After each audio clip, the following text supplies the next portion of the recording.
Sveiki. Šiandien paliesim tokią, jautrią temą santykiai, kai vienas iš partnerių kovoja su depresija. Remiamės vienu pokalbiu iš radio laidos, kur vyras pasakoja savo istoriją.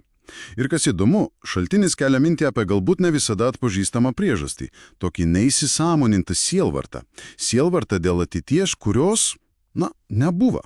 Tai va, pabandykim panagrinėti. Taip, šitas pavyzdys tikrai gerai iliustruoja. Tas vyras, vedęs jau virš 19 metų, sako, kad žmonos būklė pablogėjo kaip tik maždaug tuo metu, kai jie pasiekė svarbų etapą. Kokį etapą? Atsikratė skolų. Atrodytų džiaugsmas, bet kaip tik tada jį pradėjo jaustis blogai. Sunkiai kertis iš lovos, prarado susidomėjimą tuo, kas anksčiau buvo svarbu, pavyzdžiui, ten minimas darbas su bažnyčios jaunimu. Supratau. Ir dar paminėta, kad jo šeimoje yra, polinkis į nerimą, į depresiją. Tai irgi svarbu. Ir čia, man atrodo, pagrindinis įtampos taškas. Vyras, jis natūraliai bando kažką daryti, pataisyti tą situaciją, lyg koks uždavinys būtų. Bet pats pripažįsta neveikia. Ir kas dar blogiau, pati žmona, kai užeina tie sunkus momentai, pradeda save menkinti. Net siūlo skirtis. Sako, tu vertas geresnio. O jis nenori skirtis, jis įsipareigojęs? Taip, jis nori išsaugoti santuoką. Tai va, tas bandymas pataisyti, kaip tu sakai, dažnai ir yra kliūtis.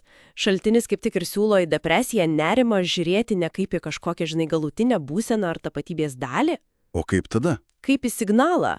Tarsi kokia vidinė, pavojaus signalizacija, kuri rodo, kažkas giliau yra negerai. Galbūt atsijungimas nuo savęs, nuo partnerio. Signalas. Įdomiai pasakyta. Bet kaip tas signalas siejas su tuo sielvartu, kurį minėjom? Šaltinyje ten užsimenama apie galimas vaisingumo problemas ir tą keistą nusivylimą po skolų atsikratymo. Taip. Kaip čia susiję pagal tą šaltinį? Šaltinis kelia mintį, kad tas sielvartas, gedėjimas, jis kyla ne tik dėl konkrečių netekčių, bet ir dėl tų, sugriuvusių ateities vizijų. Aha. Pavyzdžiui, įsivaizduotim, pora svajojo apie didelę šeimą, bet neišėjo, arba tikėjosi didžiulio palengvėjimo atsikračius skolų, o viduj liko tuščia. Kai tas įsivaizduotas paveikslas dūžda, kyla sielvartas, gedulas. Suprantama. Ir jeigu jis neišgedimas sąmoningai, jis gali, kaip čia pasakius, prasisunkti per elgesį. Pavyzdžiui, imti ir atstumti artimą žmogų, nes tiesiog per daug skauda. Tai reiškia, kad vyro tas loginis, toks, sakyčiau, matematinis problemų sprendimo būdas čia, visai netinka.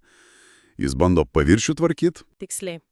Ir tas loginis spaudimas spręsti gali netgi sustiprinti žmonos jausmą, kad jos nesupranta.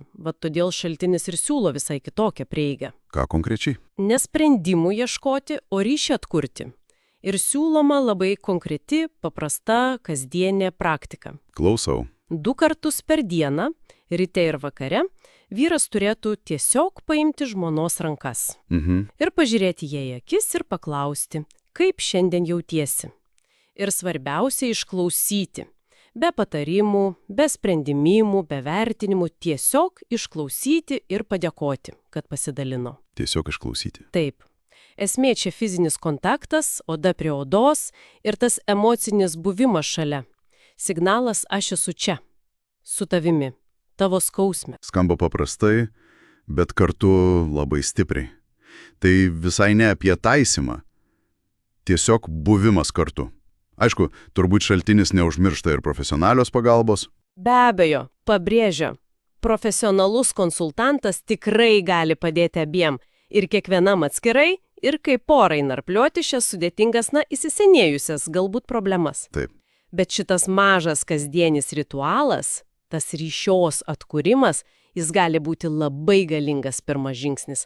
Galima pradėti tiesiog dabar. Tai va, pagrindinė mintis iš šios dienos nagrinėjimo, kurią galim pasiimti iš to šaltinio.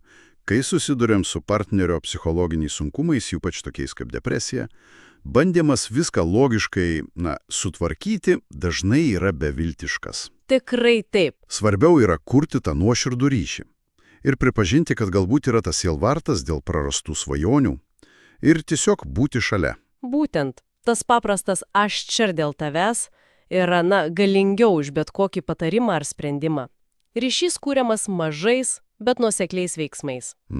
Ir labai svarbu suprasti tą gedėjimo plotį. Jis apima ne tik tai, ką praradom konkrečiai, bet ir tas neišsipildžiusias ateities vizijas. Jų skausmas gali tūnoti labai labai giliai. Ir pabaigai toks klausimas pamastymui lieka. Kaip tokia kasdienė tyli buvimo kartu praktika, žinai, be jokio spaudimo surasti sprendimą, kaip jų galėtų pakeisti dinamiką ne tik šitoj konkrečioj poroj, bet ir kitose santykiuose. Ten, kur galbūt tvyra tas neišsakytas sielvartas ar tiesiog tylus atsijungimas.